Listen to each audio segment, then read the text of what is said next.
Take your seats. Our chairperson will be starting this meeting here very soon. So if you take your seats, please. Good afternoon. Good afternoon.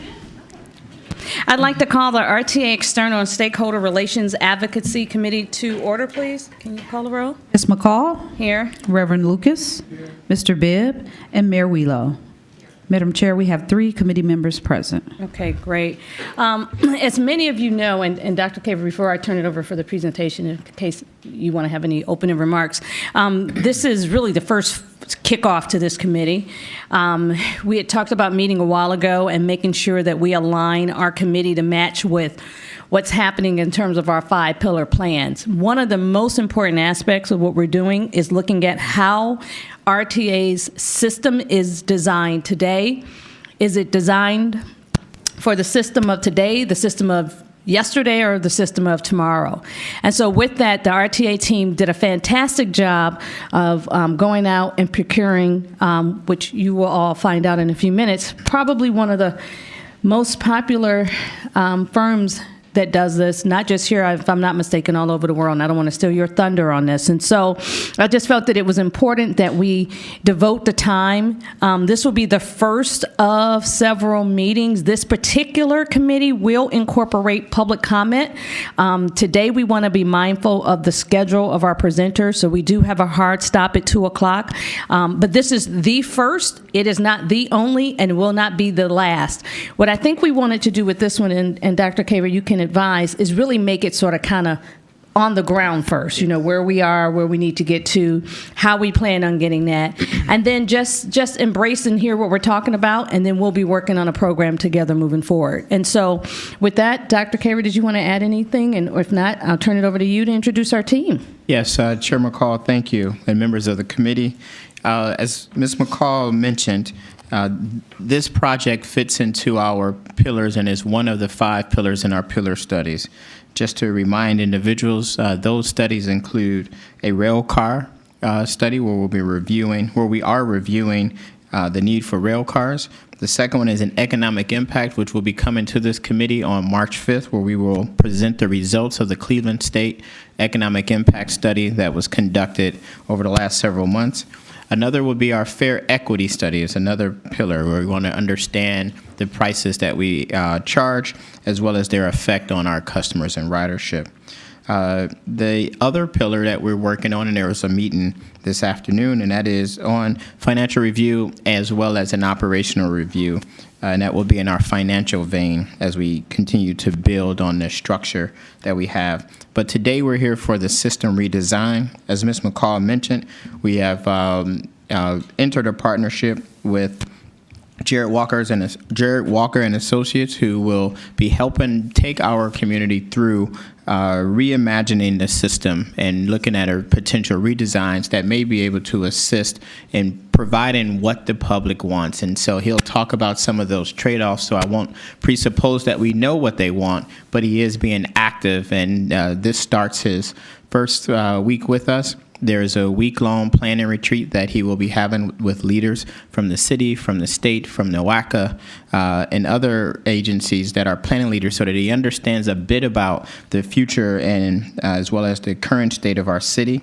And so with that, I'm going to introduce Jarrett Walker. And Mr. Walker, please take the podium. Thank you. Thank you very much, Chair, and everyone here. Look, quickly, a little bit about who we are. We're a transit. I have been doing this sort of network redesign work for 25 years, and our firm has been around since 11.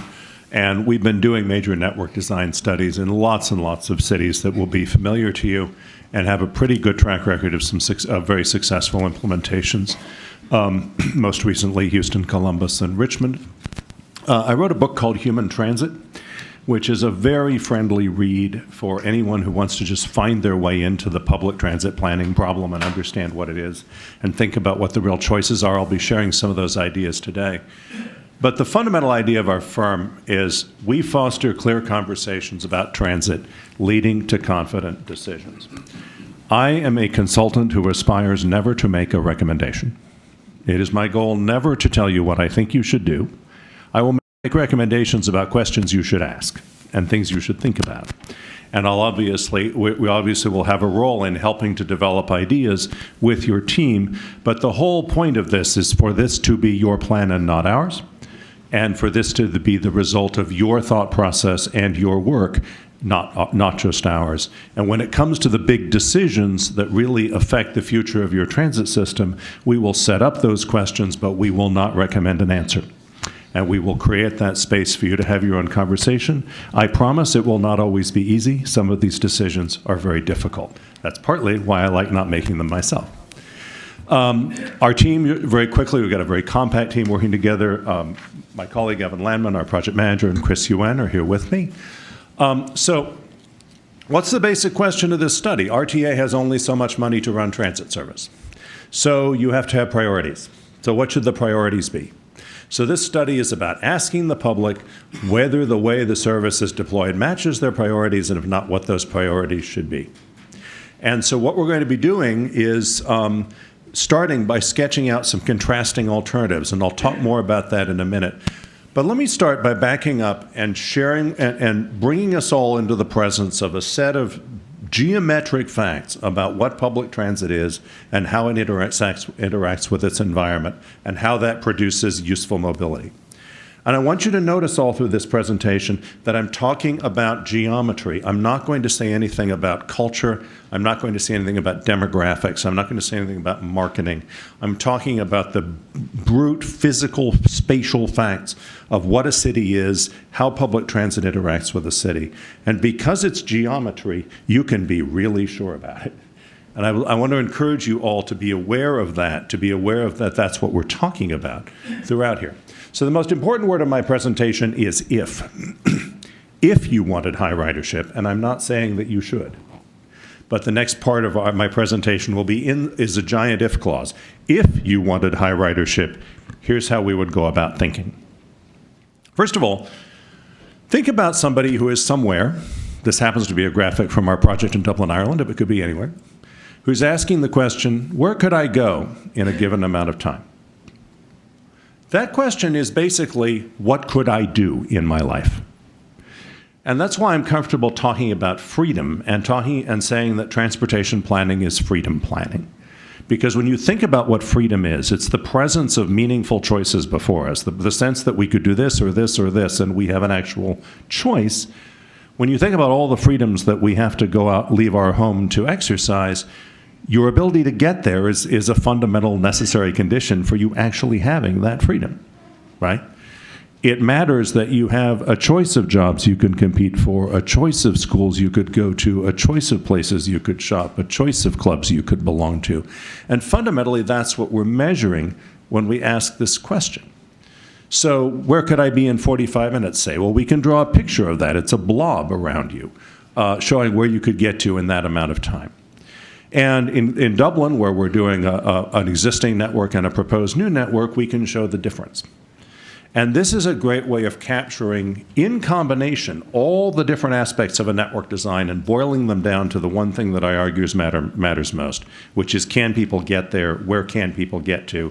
Because where people can get to is what they can do in their lives. So very simply, to expand ridership, expand freedom. To expand ridership, make the service useful for going to more places so that people can do more things. So in this example from Dublin, we were able to say that this hypothetical person named Jane at that location can get to 43% more jobs. And so she has 43% more options in her life. So here's what this looks like in your area. If you think about this drawing, and then you imagine, or actually think about this drawing, where could I get to from a particular point in a fixed amount of time? And then say, okay, we'll calculate how big that is for every point in the city. That gives us a drawing like this one. So this is now for your area. And what you see is the little hexagonal cells are shaded darker to indicate that you can get to more jobs quickly from there. So you can see how job access is distributed across the city. And you see some interesting things, like the operations of your grid on the east side of the city are in the inner east side of the city all the way out to about the University Circle. You have something of a grid pattern in your routes that makes it possible to go several different directions. And you can see that in the way that lots of that area has decent access to jobs. When you look west of the river, of course, you can really pick out Detroit, Lorraine, 25th Street. You don't have as much of a grid pattern, so it's much more about just being able to go up and down those major streets. And you see, of course, there are large areas to which you aren't really able to provide much job access at all, usually because it requires covering such large distances to get to them. So how do we design for this? If I wanted to maximize this, if I wanted to be able to say, on average, the average resident can get to this % more jobs, how would I, which is a good proxy for making the service more useful in the ways that maximize that increase ridership, how would I do that? What would I do? Well, what I would do is provide useful and liberating service in places where transit can compete for a lot of trips. So in other words, I would be thinking not just about, I would be thinking about wanting that to be as high as possible, but particularly wanting the access to jobs to be good in places where there are lots of people, because that's how I get the most, that's how I liberate the most people, that's how I provide the greatest freedom to the most people, which is why we have to respond to density. First of all, though, what do I mean by useful liberating service? I mean frequent service and service that's available when you need it, which we call span of service. How long is it running? Let's talk a little bit about frequency, because frequency it's an interesting thing. Every transit rider understands frequency, because every transit rider understands waiting. But when I'm outside the world of transit riders and I'm talking to people who are mostly motorists, I find I need to stop and explain frequency, because there isn't really an analog to it in the motorist's experience. The closest a motorist comes to that experience of not being able to proceed until something happens is a traffic signal. But, that's 2-3 minutes, whereas you have frequencies, maximum waiting times of 30 minutes, 45 minutes, an hour. So it's important understanding when we talk about travel time in transit, it never makes sense to talk just about the travel time of the vehicle. It makes sense to talk about the whole time of the trip, including the waiting. And that's why we always think about frequency that way.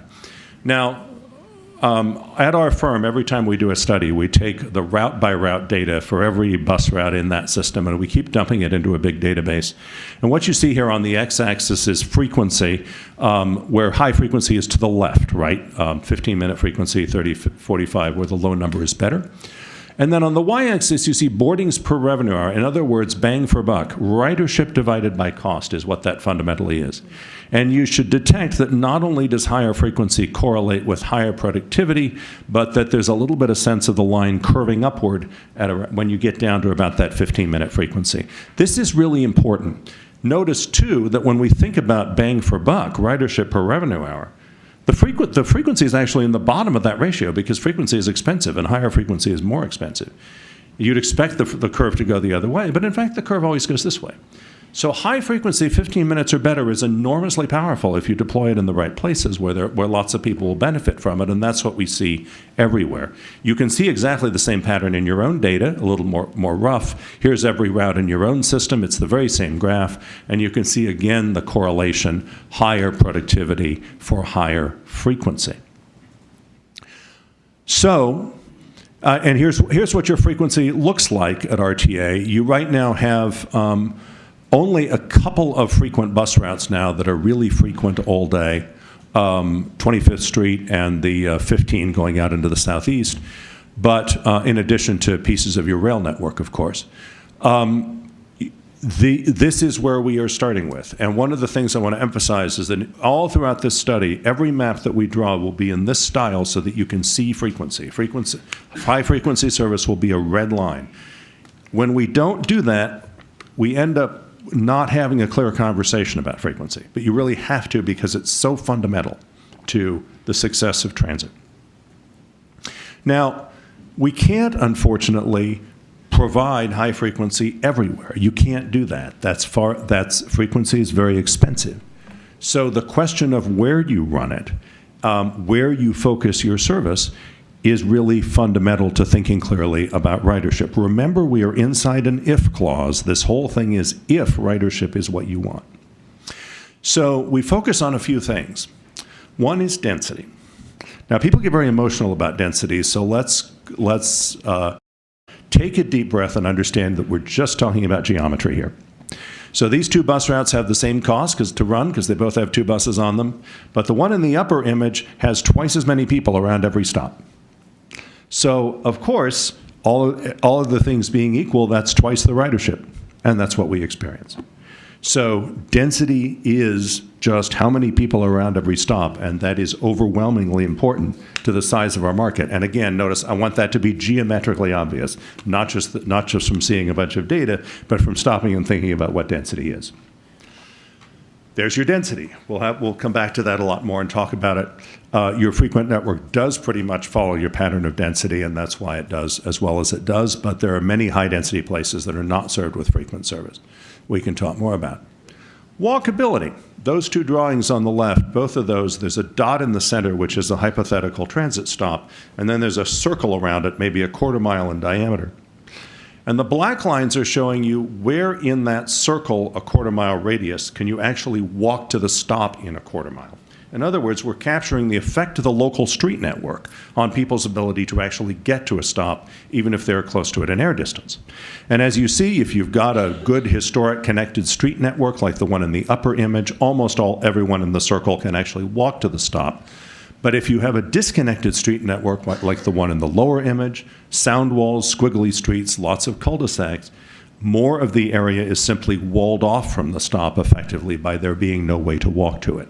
So now if I'm thinking from a ridership perspective, I'm choosing which markets I will enter based on whether I can succeed. That lower street network is a signal to me that this is going to be a less effective market at the same density than the upper street network does, even if I hold density constant, because it's not just how many people are in a circle around the stop, but it's whether they can get to the stop. It's also very important, by the way, that you be able to cross the street safely at a stop. So when I'm looking at a street that is simply not safe to cross, that's also probably not as good a street to be on if we're going to be aiming for ridership. There's your walkability.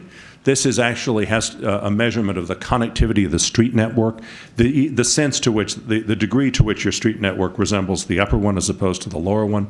And that also tracks pretty well with where you're succeeding now in terms of ridership. Linearity. Now, my architect friends all understand density and walkability, but linearity I have to explain to them. It matters whether big destinations are in straight lines. Here are two fictional cities that are made up of the same four places, but they're in a different arrangement. And in the upper image, I can run one straight transit line that connects any two of them, and everyone on that service feels like they're getting a nice direct ride. And also you'll notice I'm going the shortest possible distance, which means I can run the highest possible frequency. Everything's optimal for transit there. But once you move those destinations off of a straight line and we end up with a transit line like the one on the bottom, you notice, number one, it's longer, which means it costs more to operate, which means we can't afford enough frequency. But also, nobody wants to ride through that. And now each individual deviation is reducing ridership through that point. It's a lose-lose situation. You can all think of examples in your region of places that are built like the upper image and places that are built like the lower image. And there's no question that we are responding to that also when we choose where to focus on if the goal is ridership. Proximity. Does transit have to traverse long gaps? You have some examples here of new community college facilities way out on the edges of the county where it is a long drive through not very much demand to get to them. That, of course, is a higher cost to get to the same amount of demand, which makes it a less effective market. Now, you'll notice all through this, I have not said anything about whether these are good or bad places or the people who live there are good or bad people. I'm not saying your neighborhood is good or bad. I'm saying that if you were designing transit for ridership, what that means is thinking like a business and focusing on the places where transit can succeed. And I've just been explaining the geometry of what we look for and that it is just geometry. That doesn't mean we don't. That doesn't mean we don't care about everyone or anything like that. But the geometric facts are what they are, and we all have to convene in the presence of those facts to think about our choices. So, what are your choices? What your transit system is going to look like depends on whether ridership is what you want, and maybe it isn't. So, here's a simple fictional town. The dots represent people and jobs. So dots close together mean density. And there are two big straight streets there. Suppose I have 18 buses that I can use to draw a network. This has been my experience in many cases as a consultant. I'd be hired by some town, draw us a transit network. And I'd say, what do you want? And they'd say, ridership. And I'd say, okay, if you want ridership, we'll do this. If you want ridership, what we would do is put all the service on the two streets, which serve maybe 60, 70% of the population, but not all of it, because that's where I've got the density and walkability and linearity, which means that if I run frequency, I'm going to be providing really useful service. The reason I'm on only those two streets is so that the buses can be very close together. That's high frequency, right? The next bus is coming every 10 minutes. As a result, the customer has the experience. I don't plan my life around the bus schedule because the bus is coming more or less whenever I need it. And we're getting that experience to maybe 60% of the population. But Mrs. Jones, who lives in the southeast corner of this city, does not like this idea. And that's understandable.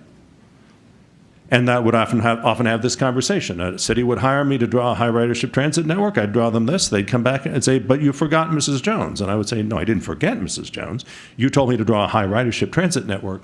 There's much as we all respect Mrs. Jones, she does not live in a high ridership place for purely geometric reasons that we can describe. Density, walkability, and linearity. It's just not there where she lives. So, of course, a lot of people don't like this. So the other thing you can tell me to do is to take care of everyone. And that's that. That's what I call a coverage goal. So now the same 18 buses are on 10 routes instead of 2, so they go all over the city. But because there are so many more routes, I can't afford to run them as frequently. So now these buses are very far apart. Maybe they come once an hour instead of every 10 minutes. So now, if they come once an hour, not very many people find them useful, so not many people ride them, and so you have low ridership. This is inevitable. This happens. You can see this in every transit agency I've ever worked in, and I've studied about 100 transit agencies by now, and we can see it in your own data too, that spreading it out means spreading it thin. That's a good thing to remember. Spreading it out means spreading it thin. And when we're being asked to spread it out, we're being asked to provide such a low level of service, such a low frequency that not very many people are going to be able to work with that. And that, friends, is the ridership coverage trade-off. You can choose to devote more of your resources to a ridership goal and think about what that achieves. You're thinking like a business. You're supporting dense and walkable development. People who are involved in doing urban redevelopment, infill, and so on, they love the ridership goal because the ridership goal, for its own reasons, tends to focus a lot of service on those places. All of the environmental benefits of transit, competition with cars, reducing vehicle miles traveled, those arise entirely from transit being ridden, not just from transit existing. So those too arise entirely from a ridership goal. But the opposite goal, the coverage goal, is also bound up with many important things. You're not thinking like a business, you're thinking like a public service. Access for all. Who could be against access for all? It's a very easy thing to be for. Lifeline access for everyone. There's much of the conversation around coverage is driven around a conversation about need. This happens all the time. A transit agency, in the interest of ridership, will propose to cut a low ridership route. And people will come out and testify about how much they need the service. They're not testifying about the fact that lots of people are riding the service. They aren't, or it wouldn't be proposed for cutting. They're testifying about the fact that people need the service. So a good way to think about this is that ridership is about demand, coverage is about need. And they're different. And they point us opposite directions, which is why we have to think about how you want to come down on the spectrum between them. So right now, so let me put it this way. Right now, as in most transit agencies, your staff has somewhat unclear direction about this because they know they need to provide ridership, they know they need to provide coverage, they know those things are opposites. What we encourage the board ultimately to do in the course of this study is to give staff clearer direction. How much do you want to focus on ridership? How much do you want to focus on coverage? So that it will help, this is also helpful to the board and the community and the media and everyone else in the conversation to have clearer and more realistic expectations about what a transit agency can deliver. One of the problems we're having across the transit industry right now And one of the things that makes it easy to disparage the transit industry is that low ridership services are being treated as evidence of the transit agency failing, which is nonsense. Most low ridership services were not designed for ridership. That's not why they exist. And so that's not the right thing to be judging them on. So I think that the way this ties back to ultimately how you define success is pretty fundamental. So anyway, here's where you are right now. You're at about 60-40. So if we sort of psychoanalyze your current service, it looks like about 60% of it is where it would be if the goal of the system were ridership. And 40% is not. 40% is clearly coverage. 40% is service that you wouldn't be running if ridership were your only goal. So then the obvious question becomes, do you want to move this slider? Do you want to move this one way or another? If you move it to the left, we're going to get you higher ridership, and you're going to be abandoning some services that 1, 2, 3, 4 people ride, and those people are going to be in here yelling at you about that. And you're going to have to deal with that. Higher ridership with no new money means coverage disappears, which means people scream. And they have every right to. If you move in the coverage direction, you're going to keep cutting frequencies, and you should expect ridership to fall, or to fall even more steeply. Now, in the context of no new money, this is a very difficult choice. And that's why we already have a survey out to the public now, starting to get people's opinions about it in the abstract.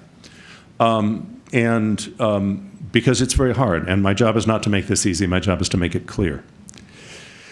But here are the questions we're asking the public. With our existing resources, how much should we spend on ridership or coverage? So we're basically showing them this image and asking them if they want to move that slider one way or the other. Then we're asking, if we had additional funds to spend on transit service, how much of the additional funding should be spent on ridership or coverage? So for example, you might not be willing to move the slider toward ridership because you don't want to cut anyone's service.